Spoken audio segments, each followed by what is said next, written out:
Hello and welcome to Get Cheese Productions' first and only production. My name is Jack Spencer. My name is Michael Poleleyev. And my name is Daphany Edwards. And this is an adaptation of Edgar Allen Poe's short story, The Masque of the Red Death.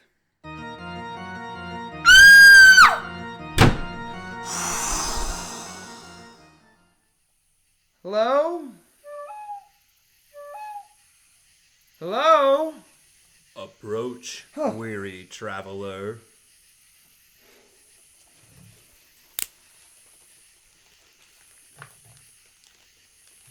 How you've managed to come this far is beyond me. Please, sit down. Warm yourself by the fire. Do I know you, sir? You seem familiar. I must have one of those faces. Must. You seem ill at ease. Well, I'm lost, I think. I was headed to a party. Ah, yes. A soiree, was it? Yes, a gathering of close friends. We were... Having a masquerade? Yes. How did you know that? You looked dressed for the occasion. Certainly not dressed for this. No, I suppose not. Say, do you know the way out? No, certainly. But I am afraid you will have to wait. The boat won't arrive for a while. Boat? No, I could just walk back to my carriage if you could just point me toward the road. There's no carriages to be had in these parts. There is only the boat. No, that can't be. I have a date. I must... Please. Sit. I'm sure you are very tired and confused. Perhaps a story while you wait. All right. I suppose so. Though I know not how I would... The boat will come in time. Be patient and listen. Maybe a story of a masquerade. Something you can look forward to. All right, stranger. How does it start? As all masquerades do. With music! What a charming gathering, I must say. Especially under the circumstances, don't you agree, Lord Gula? Oh, without a doubt, most agreeable. To think we ourselves were gonna wait it out alone. Like they say, Lady Alvarita, safety and numbers. And the spread is to die for. Oh, you jest! Such a cod. I only wonder how the prince managed to procure it all. And have you seen the chambers where we will be staying? I have yet to. Are they just as dazzling? Even more so.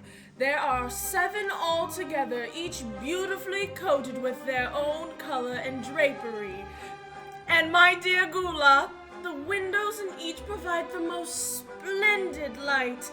The moon itself becomes part of the room. Simply divine. Our prince truly is a man without limits. Speaking of, where is that handsome devil? Preparing for some grand entrance, I imagine.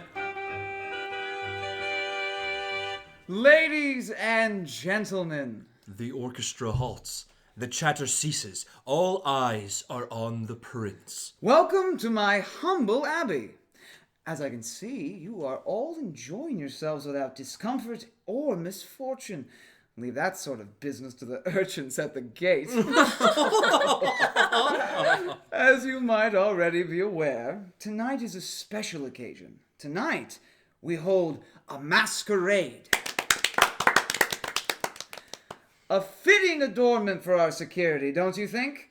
Even Death himself might go astray in a place full of such bizarre faces.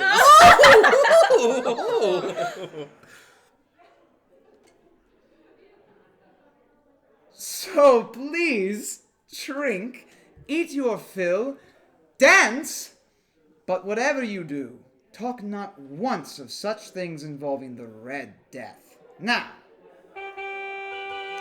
Oh, we think this is just the most hold wonderful. on a second. Yes? The Red Death? What is that? Oh, you haven't heard of the Red Death? It sounds depressing. Oh, it is much more than that. It is a pervading pestilence, putrid and pulverizing to every property, propriety, and person alike. Its calling card is the cloak of blood it leaves upon its victims. Even a prince is subject to its inevitability. Surely you joke. Well, I'm sure the prince took precautions. Oh, all the precautions that money can buy. His provisions were ample. His abbey vast and secure, walls covering every inch of the acre, iron gates in the cardinal directions of the property. He even supplied endless entertainment for his guests. Exactly what I thought. Such a specter as the Red Death could never penetrate. Really? My dear Prince Prospero, you are a marvel to us all. Yes, truly a master. To the prince, a savior to us all, and the master over death. Please, you overestimate me. I'm sure you would have done the same. Now, enjoy. What imbecile opened one of the windows? There. The clock struck 11 times.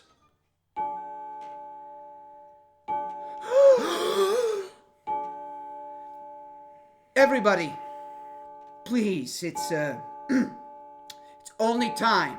Nothing to fear. They let out their gasps, chattering as if they were never afraid to begin with. Suddenly, the doorbell is heard.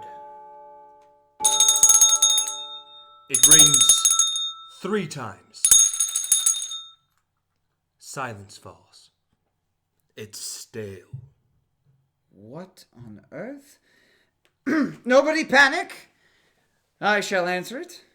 The prince's footsteps can be heard creaking along the floor, clearly biding their time. Finally, he ever so slightly cracks the door, barely enough for one person to pass through. But He opened the door, yes, even though he is trying to keep the Red Death at bay. he didn't have a choice. Seems odd for a man to risk such demise is all. The pride of some men can be more of a pestilence than any plague. The prince cannot appear to be weak in front of his guests. That would be foolish. Surely, yes. But is it not more foolish to allow this knocking presence in? Who knows what trouble it could be? Indeed. Now, all the guests were gobsmacked with fear. An uninvited guest had come knocking about. The prince, however, surprisingly relieved, addresses the crowd. Ladies and gentlemen, there is no one at the door. Oh, good. The wind must have rung the bell. Maestro, if you please. The prince made his way upstairs to the balcony overlooking the hall of dancers. He removes a handkerchief to wipe his brow. Suddenly, Damn it all! My dear Prince, I must compliment you on the lavish display you have for your many rooms. Although the 7th one down the hall seems to have a bit of gloom about it. Altogether, you have a taste unlike any other. Did you not hear that just now, Lady Avarita? Hear what, my prince? That! Oh, you jest, good prince. All I can hear is the splendor of the affair. Right you are. a clamor of disgust can be heard approaching down from the hall, coming towards the prince and Lady Avarita. I have never been more revolted in my entire life than there with some people. My dear friend, Lord Gula, what is the matter? I do not know what kind of joke you are playing here, Prince Prospero, but I, for one, will not stand for it. My word! The lord and the lady leave the prince's side. A cold gust of wind blows against his back. Damn it all! The prince spins around with fury. I thought I shut this blasted window. How hard is it for people to... The prince stops cold in his charge. The window he had closed earlier remained closed. It was then he felt that creeping chill once again against his back. He turned to look down the hall towards the 7 apartments.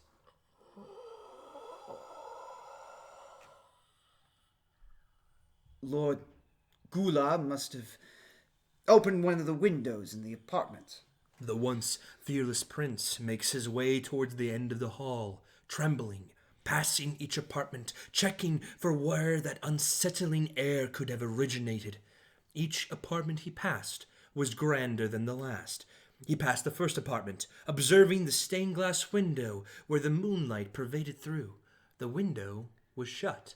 No wind. He passed the second, a purple printed suite with matching ornaments and tapestries, and another shut stained glass window. No wind. Now the third with green throughout. No wind. The fourth with orange. No. The fifth with white. No. Violet. No. The prince stopped. He stopped? Why? Isn't it obvious? No. Fear. But it's just a window. Right? Friend, it is never just a window. What happens next? The prince wheeled his stiff legs forward. Every step he took was breathless, choking him of his life force. The closer and closer and closer he came to the final apartment. His eyes could scarcely see the archway to the 7th room, save for a glimmer of candle that peeked out of the doorway. He finally turned about face, gazing in what could only be described as blackness. The room was draped with dark velvet curtains that slumped to the floor.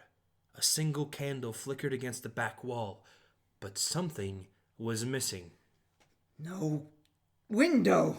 Something else occurred to the prince. No music. He rushed down the hall, back to the balcony. Dear God. The prince, in all his grandeur, crumpled at the sight before him. The orchestra, the dancers, his guests, all lay motionless, draped in a blood-red sheet. At the center of this mass grave was one figure, waltzing alone to the tune of silent decay. The door. It's open. The figure stopped. You were explicitly uninvited, sir. The figure spoke, but did not look at the trembling prince. But you did invite me. The prince advanced down the stairs towards the specter. You answered my call. You weren't at the door. No. I checked every window. Yes. I barred every entrance, closed every gate, took every precaution. You always do, but I came all the same. Midnight. Just enough time for one more dance. The red creature extended his hand out. The prince, with much hesitation, circled around him, as if to take the position for a waltz. The grimacing reaper before him waited patiently for the prince to accept his offer. And then the prince said, No! With a dash, the prince bolted for the door, pulled on its heavy bronze handles, and closed it with no sense of ease. As the light from the ballroom began to shrink into the sliver of the closing monolith, the figure in red did nothing. He continued, holding his hand out to the prince, and finally...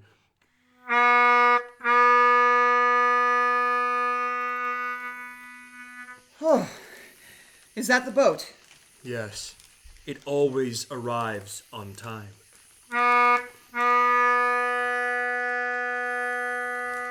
Well, fascinating story, friend. It's not finished. Sure it is. The prince, in all his cleverness and tenacity, escapes the clutches of that impotent Red Death. You had me going there for a while, but sadly it's much too obvious an ending. Now, I must be going. Of course. Do not forget your ticket.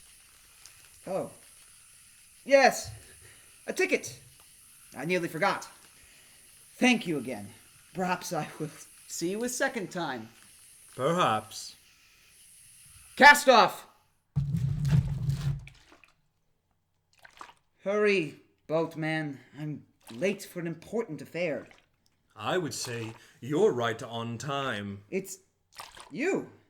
But I left you by the fire back there. My dear little prince looked back at the campsite where he regaled his thrilling exploits of escape, only to find himself exactly where I want Oh, him. stop that! You can't take me! Turn this around, I won't go! But you have your ticket, don't you? No!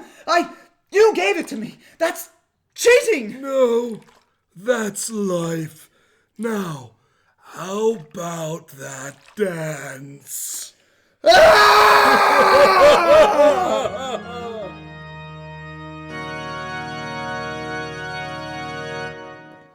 And this has been The Masque of the Red Death with Get Cheesed Productions.